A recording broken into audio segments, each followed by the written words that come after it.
This club, as we know it, is officially Boychester. The Manchester United that we knew. That so-called big club, winning trophies, respectable, they're done and they're finished. And we have to ask ourselves this key question. In 2024, should we still call this Manchester United a big club?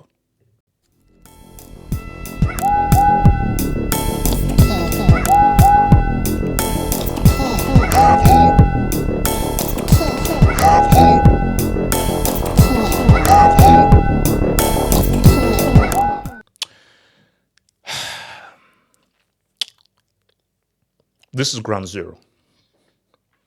This is ground zero for these dudes. You see, there's going to be a very apparent theme that I'm going to be saying in this post-match analysis because we're going to break things down.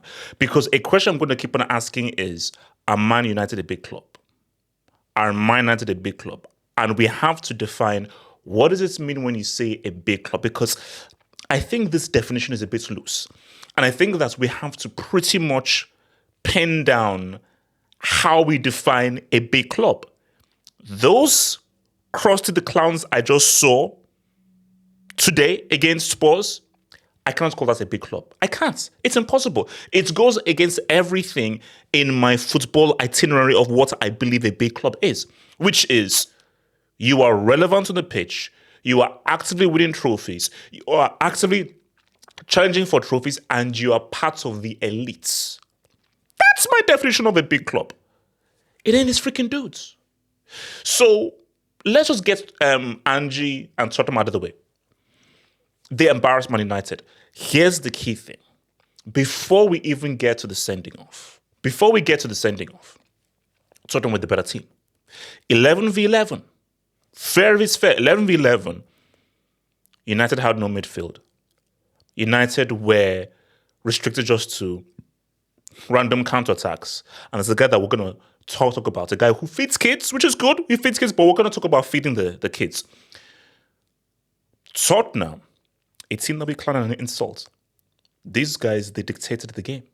They controlled the game. Tottenham played as if this was their house. So 11v11, this was already an embarrassment for Man United. So I don't want to even use the excuse for, oh my gosh, but we had a man down, No, 11v11, you're already losing to the game and you're already getting disgraced and embarrassed. Let's get the sending off out of the way. I wouldn't give that as a sending off. I wouldn't. But, Bruno, you know you are the captain. And every player realizes when their team isn't playing well. Rumor around the campfire says you knew this was going to be an L. You knew you were getting pimp smacked and you ran away from the smoke. So you intentionally tried to get that red card just so that you'd be out of the firing line. But Bruno, no. This L is also on you. Because before that sending off, you were playing like garbage. As captain of this team, you were yet again treating the ball as if it was a hot potato. Like a live grenade. You were playing grenade ball. Literally, release the ball in 3 seconds or less. That's how you were playing this. So, and that's combined with you getting, it was a dumb challenge. Yes, I wouldn't give him the red card, but as a captain, that was still a dumb challenge based on the context of the game. So you let your team down as captain, and that doesn't bode well.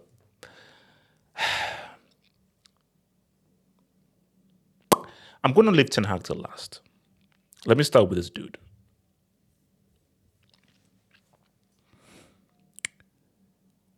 Has Rashford improved? That's an honest question. From the very moment we first saw him up until now, has he improved? Can you honestly say, please be honest, can you honestly tell me that Marcus Jeremiah Rashford has actually improved as a footballer from the very first time you saw him? Spoiler alert, no, he has not. This man has not improved. This man is right now in his peak years, in his late 20s, and he's pretty much the exact same player. Has he improved his dribbling? Has he improved his finishing? Has he improved his decision making? How much productivity does he give you over 90 minutes? How reliable is he over 90 minutes in a game? You can't keep on relying on purple patches and then tell me that you've improved. I'm sorry. If Manchester United want to be realistic about being an elite club, which I thought you were, because obviously you aren't, this guy should have been disposed of a long time ago. If United are serious about moving forward, specifically in the modern game where the left side and the right side flank are pretty much your modern day strikers. So those are extremely crucial positions where a lot of your goals come from. Go ask your boy Salah. Go ask your boy Vini. Go ask your boy Yamal. Those are crucial positions, the left and the right flank. And this guy is wasting that position. Feeding kids is an admirable thing to do. And I applaud you. But this is still football. And when we're picking players, we're not picking players because you feed kids or because you're a philanthropist or because you're a nice guy. If you're an elite team, we pick players based on, are you the very best? Are you at the very top? Rashford is garbage. He is essentially garbage. Hence why he's been chilling out in the Brick Academy for a long ass time. And come Monday morning, I'm probably going to bump him up to Class B or Class A. He's useless. So for you, Man United, you can't be taken seriously when you're still relying on this dude. You can't be. Because again, I asked the question. From the very first moment that we saw Rashford up until now, has he realistically improved as a footballer? But yet, when he's fit, he pretty much starts every game on a very important role that is in football.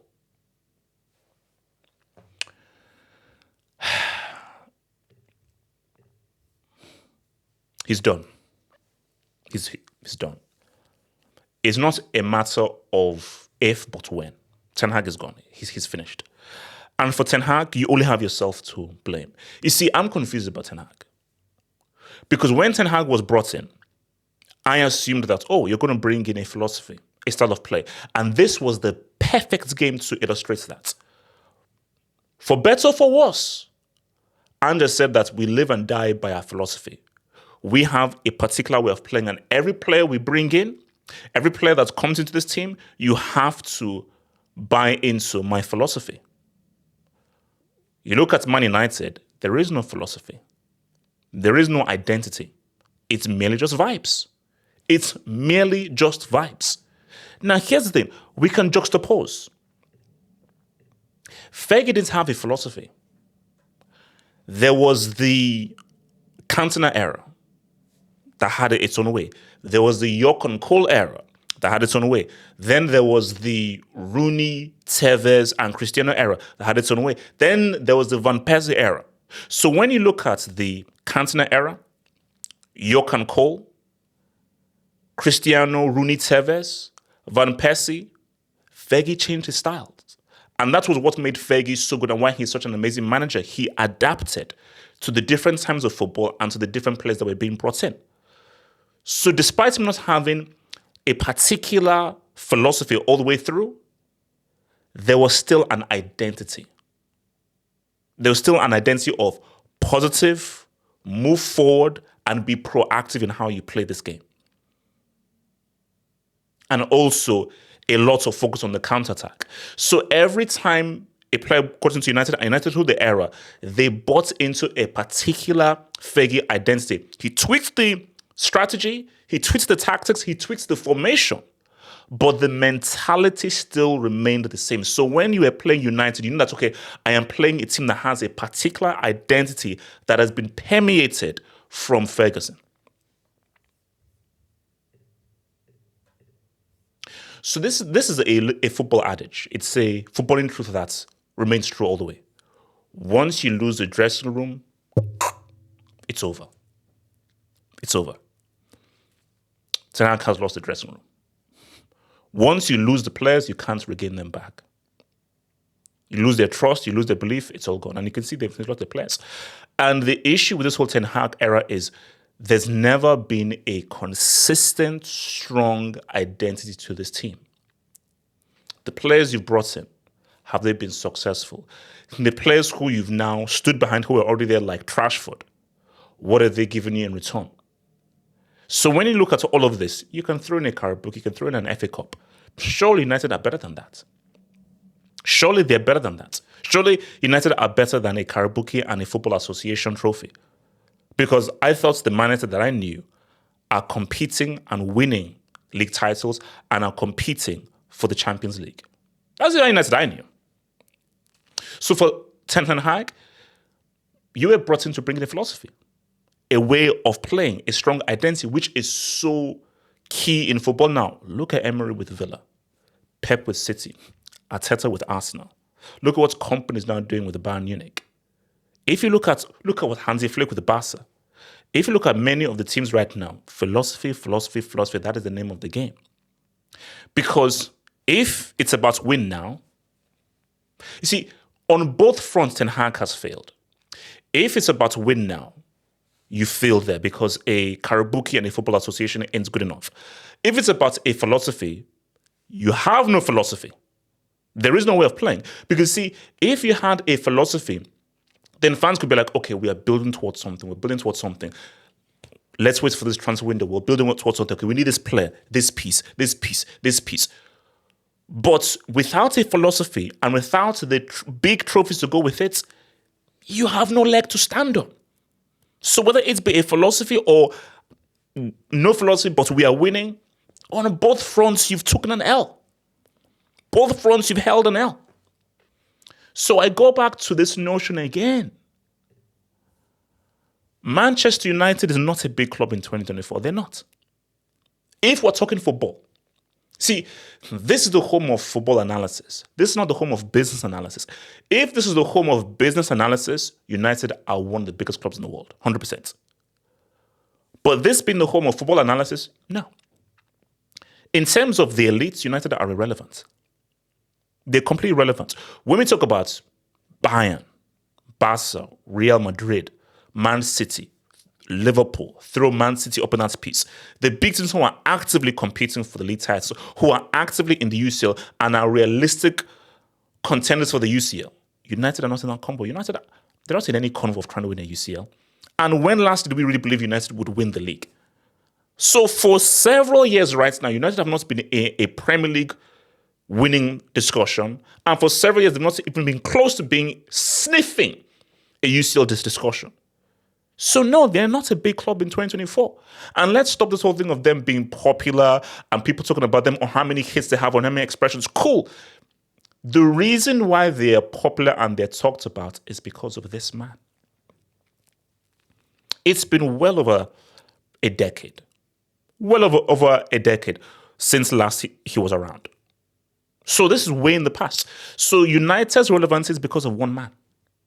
And I'm sorry, too much time has gone past for us to still respect United based on just what one man did ages ago. Because the house that Fergie has built, it has been destroyed. It has been completely and utterly destroyed. Everything he did, building all those years of those as three-peats, winning the Premier League, dominating English football, the treble, winning 2 UCLs, all that he has done, it's all been destroyed now. Because United right now in 2024 is not the house that Fergie built. That was a palace. Fergie built a kingdom that was with gold, white gold, diamonds. It was beautiful. It's a shack. It's a shack right now with a leaky roof and nails as a bed. The toilet doesn't work. It doesn't work. You have to use bucket and bowl to bath.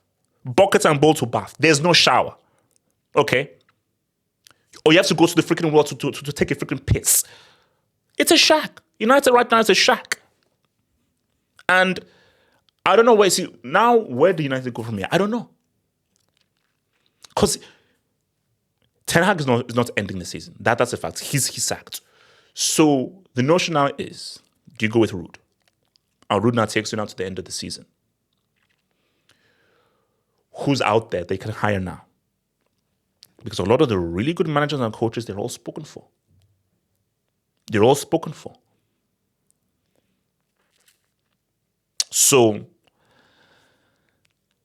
Because like, if let's say I'm running things United, Ten Hag can't carry, because you have to assess things. He has lost the dressing room. So what he needed now is a completely new voice. New voice, new lease of life, and you're hoping with that new voice and new lease of life, that just carries you through the months and just gives you just an upsurge of energy, because you can see from the body language of the players they are defeated. That there is no fight left in them. And there may be a win here, a win there, but overall, they've been gutted. And for Ten Hag, if you are to be sacked, which you should be, but if you're to be sacked, can you really blame them? Because Ten Hag has to ask himself that, when I was brought in, what was I here to do? Yes, you were here to bring back United back to glory, but really you were here to bring in a philosophy, a way of playing, because the whole point of you being brought in was because the Mourinho way didn't work. The Van Gaal way didn't work, but specifically the Mourinho way did not work. So you were brought in to bring in a strong footballing identity. You did not do that. You tried to believe that you could lean onto your trophies, but look where we are right now. Getting pimp smacked and baby oiled by Tottenham Hotspur.